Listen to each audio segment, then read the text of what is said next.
వ్యతిరేకత మూట కట్టుకున్న ఆయన లక్ష్మీనరసింహోపాసకుడు కాబట్టి వైసీపీ విజయానికి, హిందూపురం టీడీపీ విజయానికి కేవలం అతి తక్కువ ఓట్ షేర్తో బాలకృష్ణ బయట పడవచ్చు. ఇంకేదైనా వ్యూహాత్మకంగా పరిపూర్ణానంద, ఎందుకంటే ఆయనకి అక్కడ ఓట్ బ్యాంక్ ఎక్కువ అండి. హిందూపురంలో కొన్ని వేల కుటుంబాలు పరిపూర్ణ దాసోహం చేసేటువంటి పరిస్థితి ఉంది. సో ఆయన ఎఫెక్ట్ అక్కడ బాగా పడుతుంది కాబట్టి మెజారిటీని తగ్గించగలుగుతారేమో కానీ గెలుపునేటువంటిది వైసీపీకి అక్కడ కొద్దిగా కష్టసాధ్యంగా ఉంటుంది. ఏదైనా మేనిఫెస్టో ఎఫెక్ట్ పడితే చెప్పలేం. రైట్. మరొకటి కుప్పం. చంద్రబాబు నాయుడు గారిని ఓడగొడతాము, అసెంబ్లీలోకి అడుగు పెట్టనివ్వమని శపథం చేస్తున్నారు వైసీపీ నేతలు. ఇక కుప్పం వచ్చేసరికి చంద్రబాబు నాయుడు గారిని ఓన్ చేసుకున్నటువంటి నియోజకవర్గం. ఆయన ఏం చేసినా, ఏం చేయకపోయినా, హామీలు ఇచ్చినవి నిలబెట్టుకోలేకపోయినా గత కొంతకాలంగా ఆయన గెలుస్తూనే వచ్చారు. అది ఆయనకి అష్టమ శని ప్రభావం బలంగా ఉంది. అందులో ఎలక్షన్ కోడ్ కానీ, ఎలక్షన్ నామినేషన్ రోజులు కానివ్వండి, ఎలక్షన్ పోలింగ్ రోజు కానివ్వండి, ఎలక్షన్ కౌంటింగ్ 4 నంబర్ ఆయనకి వ్యతిరేకం పూర్తి స్థాయిలో. 4 అనుకూలం కాదు. 25,630 ఓట్లతో చంద్రబాబు నాయుడు అక్కడ ఓడిపోతున్నారు. 25,630 ఓట్లు అంటే గత 2019లో పోలింగ్ని కౌంటింగ్ని తీసుకునే విధంగా గుడిపల్లె మండలం ఒకటి ఉంది. అది పూర్తి స్థాయిలో 25,000, 36,000, 40,000 ఓట్లు గల్లంత అయిపోయింది. ఎందుకంటే అటు కర్ణాటక నుంచి, ఇటు తమిళనాడు నుంచి వచ్చినటువంటి ఓట్ బ్యాంక్ ఈసారి లేదు. ఆ మండలమే ఆయనకి ఎప్పుడు కంచుకోట. అది కాకుండా స్థానిక ఉన్నటువంటి భరత్ పూర్తి స్థాయిలో డెవలప్మెంట్ చేసుకోవడం, కృష్ణా జలాలు తొలిసారి ఆ గుడిపల్లె మండలంలోకి రావడం, తాగునీటి ఎద్దడి లేకుండా చేయడం, కొంత అభివృద్ధి పనులు, అందులో పొంగనూరులో ఓడించాలని ఆయన్ని, కుప్పంలో ఓడించాలని ఈయన్ని. ఏదేమైనప్పుడు కూడా చంద్రబాబు నాయుడు గారికి ఈసారి విజయ అవకాశాలు చాలా తక్కువగా ఉన్నాయని చెప్పచ్చు. ఒకవేళ బాబు గెలిస్తే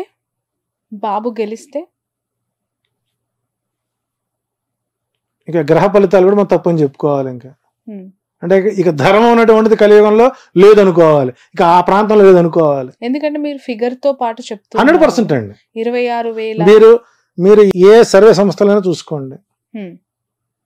నాకంటే తోపులు తురుంకాళ్ళు ఉన్నారు జ్యోతిష్యం, చాలా సామాన్యం జ్యోతిష్యంలో. నాకంటే మేధావులు ఉన్నారు, వాళ్ళని ఇంటర్వ్యూ చేయండి. కుప్పం ఓడిపోతుందా లేదా అనేది ఒకే ప్రశ్న. సింగిల్ ఓడి చెప్పి ఓడిపోతాడు. ఓకే, ఇది మీ ఛాలెంజ్. రైట్. నెక్స్ట్ నగరి విషయానికి వద్దాం. రోజా గారు అక్కడ పోటీ చేస్తారు. ఆమె గెలుపు అవకాశాలు ఎలా ఉన్నాయి? సో ఇక్కడ ఇక నగరి వచ్చేసరికి ఆమె జాతకం మొట్టమొదటిసారిగా నేమాని భాస్కర్ గారు నా చేత రాయించారండి.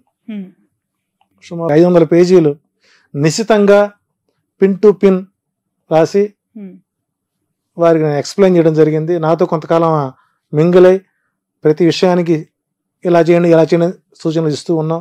సరే, ఎమ్మెల్యే అయిన తర్వాత వారి యాటిట్యూడ్ మార్చుకున్నారు.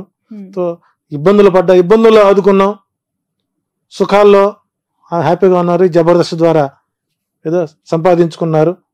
కానీ నియోజకవర్గానికి దూరంగా ఉంటారు. నియోజకవర్గంలో నాకు అసమ్మతి గళం పెరుగుతుంది. చిత్తూరు జిల్లా ప్రధాన నాయకులతో ఈమెకి కొద్దిగా ఇబ్బందికరంగా ఉంటాం. రెండోది ఓవర్ కాన్ఫిడెన్స్. దైవ బలం కూడా ఓవర్ కాన్ఫిడెన్స్ ముందు పనిచేయదు. సో ఈసారి నగరిలో ఆమె ఓటమికే గ్రహస్థితులు బలంగా ఉంటాయి. సో ఈసారి అక్కడ కొద్దిగా ఆమెకు ఎదురుగాలి వీచే అవకాశాలు ఉన్నాయి. ఏదన్నా చేసిన పూజలు పునస్కారాలు ఏదన్నా ఫలిస్తే అప్పట్లాగానే 1200 ఓట్లతోనో 2000 ఓట్లతోనో గెలిచే అవకాశం ఉంటుంది.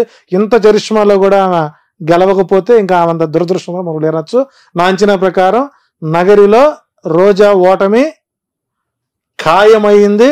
ఇక 40 రోజులు టైం ఉంది కాబట్టి దానికి సంబంధించినటువంటి కార్యాచరణ చేసుకుని దైవబలాన్ని పెంచుకుంటూ చేసిన తప్పులకి వాగిన వాగుడికి ఆత్మ పరిశీలన చేసుకుంటే గెలిచే అవకాశాలు ఉంటాయి. లేని పక్షంలో వైసీపీ అకౌంట్లో చిత్తూరు జిల్లాలో ఆ సీటు చేరే అవకాశం ఎక్కువగా ఉంది.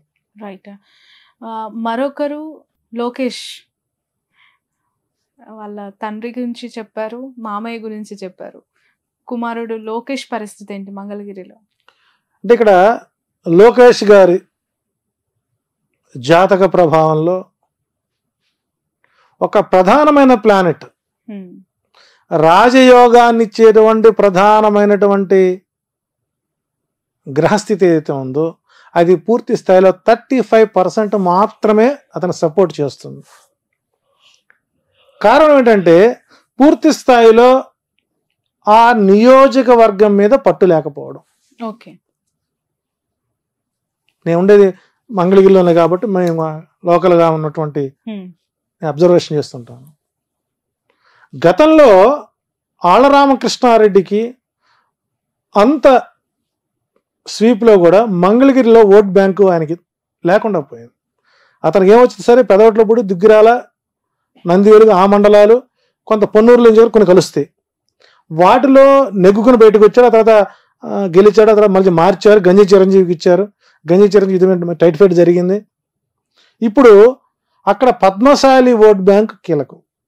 సుమారు 1,12,000 ఓట్లు పైన వాళ్ళవి ఉన్నాయి.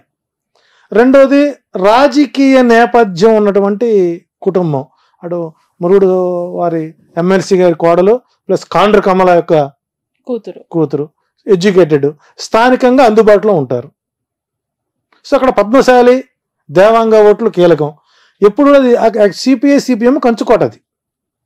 అటువంటి ప్రాంతంలో మేషరాశికి ఈసారి అనుకూల పవనాలు ఉన్నాయి. సో కాబట్టి ఇక్కడ లోకేష్ కూడా విజయం అనేటువంటిది నల్లేరుపై బండి నడకైతే కాదు. ఈసారి కూడా కొంత ప్రతికూల వాతావరణమే అక్కడ ఎక్కువ గోచరిస్తుంది. ఒకవేళ విధి వక్రించి కనుక గెలిస్తే 5,000 ఓట్లు బయటపడతాడు. అది కూడా కష్టమే. రైట్. ఇక పులివెందుల నుంచి పోటీ చేస్తున్న జగన్ గారి గురించి, అఫ్ కోర్స్ ఆయన్ని ఓడించాలని, ఆయనను కూడా రానేయకుండా అడ్డుకోవాలని ప్రయత్నం మామూలుగా కూటమి చేస్తూనే ఉండొచ్చు గాక, అతని గ్రౌండ్ రియాలిటీస్ మీకు ఏమనిపిస్తూ ఉన్నాయి? అంటే గతంలో అసెంబ్లీ ఎన్నికలో 1,00,000 ఓట్ల మెజారిటీతో ఆయన గెలిచిన సందర్భాలు ఉన్నాయి. వ్యతిరేకత అంటే ఇక్కడ పులివెందులో ఉండేటువంటి ఓట్ బ్యాంక్ ఎప్పుడు కూడానండి చాలా దూరపు ఆలోచనతో ఉంటారు తప్ప తాత్కాలికంగా మాటలో తాత్కాలికమైనటువంటి ఒడిదుడు లొంగే మనుషులు అయితే కాదు. సరే సర్వేలు చాలా మంది ఈసారి కడపలో పులివెందుల్లో జగన్మోహన్ గెలవడు అనేవాళ్ళు ఎక్కువ మంది ఉన్నారు. సో కుటుంబ సభ్యులే ఓడించడానికి సిద్ధంగా ఉన్నారు. కానీ అక్కడ విఘ్నత ఉన్నటువంటి రాజకీయ నాయకులు, ప్రతి ఓటర్ ఒక రాజకీయ నాయకుడు అనండి. కామన్ పీపుల్ దగ్గర మనం మైకి పెడితే వాళ్ళు చెప్పేటువంటి రాజకీయ శక్తులు మనం పనికిరామండి. వాళ్ళు ఉత్తమ జర్నలిస్టులు అందరూ ఎవరంటే పులివెందుల పాపులేషన్ అండి. సో మెజారిటీ తగ్గిస్తారేమో కానీ